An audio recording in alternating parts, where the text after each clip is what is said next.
All right, guys, so a couple more contextual problems. So here's one with Mrs. Marcus. Maybe she's your teacher. So Mrs. Marcus loves golfing for some reason. So she's at this golf place, whatever you guys call it, and she's standing at an elevated tee, which means she's trying to hit the golf hole down here, but she's actually like on a cliff above the golf hole. That actually happens quite a bit. It's not always going to be on the same level ground. Okay, so she's standing here and she gazes towards the hole at an angle depression of 10 degrees.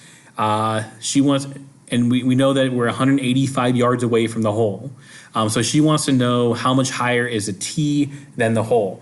So this one's interesting because it kind of gives you a picture, but it doesn't really give you the triangle. So this is kind of like in between where we still have to like create a triangle out of it, but we have a lot of elements to help us start. So to me, the most important part is understanding what we're being asked to find. So we need to find, if she's here, so Ms. Marcus is right here at that X, and the golf hole is like down here. She's definitely higher than the golf hole. We want to know how much higher is she. And so we kind of want to know the distance from here to here, right? And so if we kind of drew a line where it's level with Miss Marcus, but she's kind of like down a little bit, that's the distance we want to find, which I'm going to call Y, okay? We know this is going to be a right angle, and it seems like right here we have a couple lines drawn in. We have this line from Miss Marcus to the T. I think that represents her sight line. So if she was looking kind of out and then she looks down, the blue line I just drew represents her sight line. But then we also have this dotted line shooting straight out. Now this is not unusual because we just talked about angle depression. Angle depression has to start straight out and then be angled downward. And so here I think is our angle depression. And again, I'm just going to kind of label it A of D because I don't have a lot of room here. I think I do have a nice triangle here. I do want to, again, redraw it maybe, so it's a little bit easier to work with. And so here I have that Y distance, what we're trying to find. We have 185. That runs out to the golf hole. We have Miss Marcus's sight line. Okay, and then we have this angle depression, okay, of 10 degrees. Now, just like the last problem, or one of the previous problems, I don't know if it was the last one, we're not directly given, I should say, an angle in the triangle itself. We're given this angle of depression. And so we have a couple options to generate an angle. We could go with an angle of elevation from the hole back up to Miss Marcus, as if like someone was standing here looking back up at her. But we could also use this guy in the corner next to the angle of depression because it's going to be his complement. It doesn't actually matter what we use. I'm going to use the angle of elevation again. Because I know for a fact that the angle of depression and the angle of elevation are the same, which gives me something which I can solve in my problem. Okay, and so we have to essentially solve this triangle that we've solved a million times. We need to pick a reference angle. I'll use 10. We need to label our side lengths. Well, the Y is going to be my opposite. Okay, and then I have 185.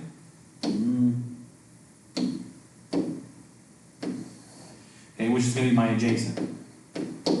And really that's the biggest part of this problem is realizing that we are giving you enough information to solve it. You just have to find that right triangle kind of in the mess of this problem. Okay, but let's go ahead and set it up to solve.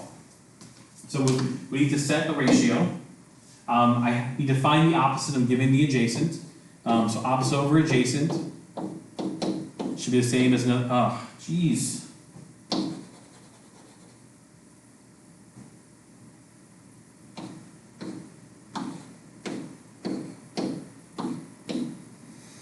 Okay, for the reference angle of 10 degrees. All right, and so now we're just in our normal trig stuff, O over A. For our calculator, to search it needs to be converted to tangent. In this case, tangent 10 degrees. In reference to 10 degrees in our actual triangle, the opposite side is unknown, so it's going to be a Y. And our adjacent side is going to be 185. Okay, now this is not an inverse problem. This is a regular trig problem because we are missing another side length on the right-hand side. And so we got to convert that tangent of 10 degrees into a decimal, and so it's workable for us. Tangent of 10 degrees is 0.1763.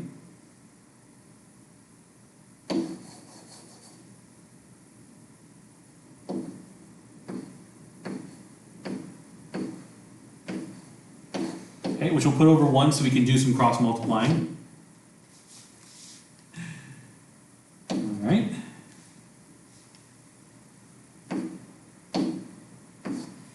Okay, and on the right-hand side, I'm still going to have y over 185.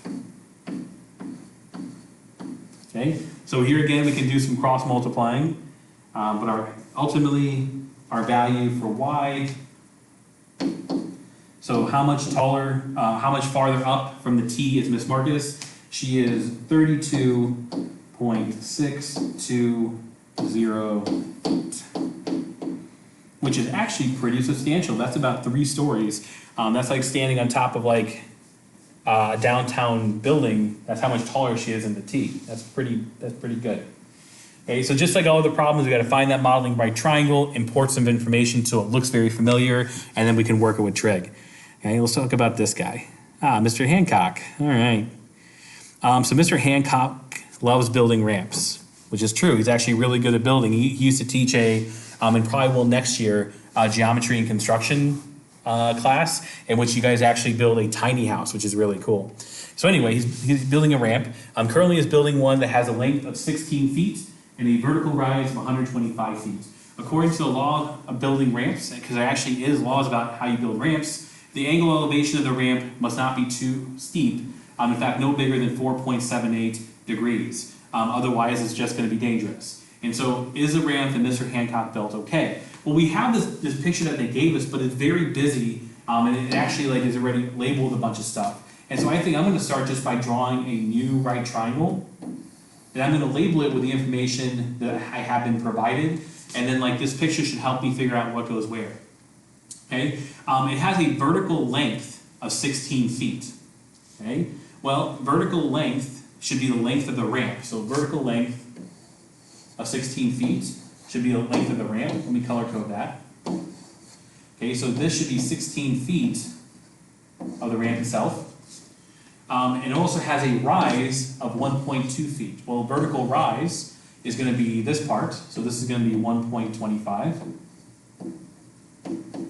And again, I'm just getting that right off my picture. That's what those numbers should go. And it should be no bigger than 4.78 degrees at the angle of elevation. Well, I know my angle of elevation is this guy right here. Okay? But I don't think they're saying it is 4.78 degrees. They're saying it cannot be any bigger than 4.78 degrees. And so we don't actually know what the angle is, and so I'm just going to call it an x. Okay? And I think that's what we have to find. And so I think we have ourselves set up.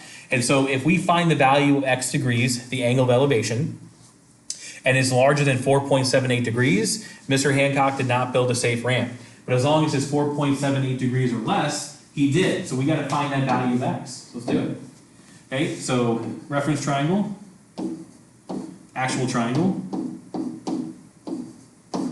Okay, so we need to do some labeling. So let's quickly label this. Well, this side is my hypotenuse of my right triangle. This is my HYP.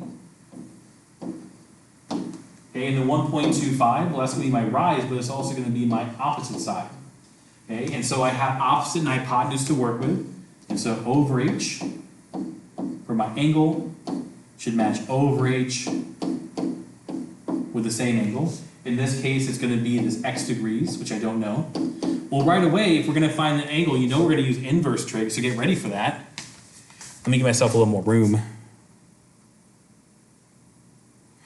All right, so O over H, we'll convert that to sine. So Katoa, O over H is sine. Okay. And so for x degrees, as a reference, in my actual ramp, the O side is going to be 1.25. Okay, and then my hypotenuse is going to be 16. Okay, so this is a problem. We're going to have to use inverse because I already have the two side lengths. And so we have to get rid of this sine function. And so we apply the inverse sine function. But of course, we don't apply it just to one side. We actually apply it to both sides. Okay, so on the left-hand side, we apply directly to the sine of x degrees.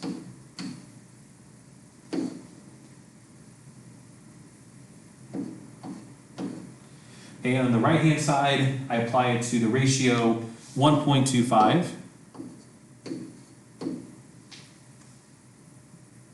Okay, over 16.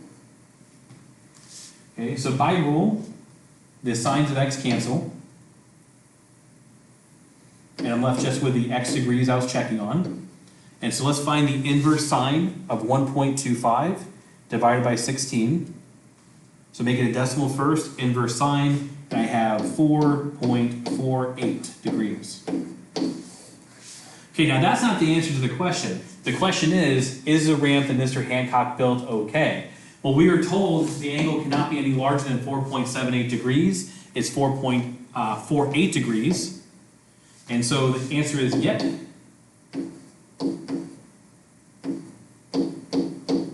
It's safe.